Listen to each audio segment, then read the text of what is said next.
Hello, everybody. It's a tremendous Thursday morning to be alive. That old spiritual says it's another day's journey, and I'm glad, so glad about it.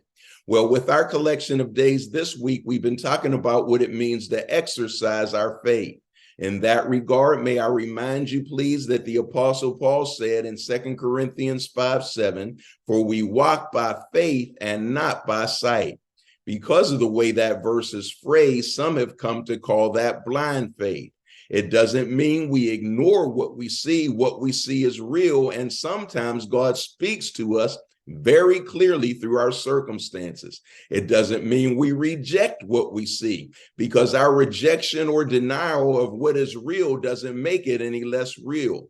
What it does mean is we come to understand that the spiritual dimension has authority over our natural circumstances. And as we believe God in life, we come to see that our natural circumstances can bend and change based on that faith. I've always loved the biblical illustration of walking. To me, it symbolizes at least two things. It speaks about movement, first of all. And secondly, if we're moving by walking, then our walk must be executed step by step.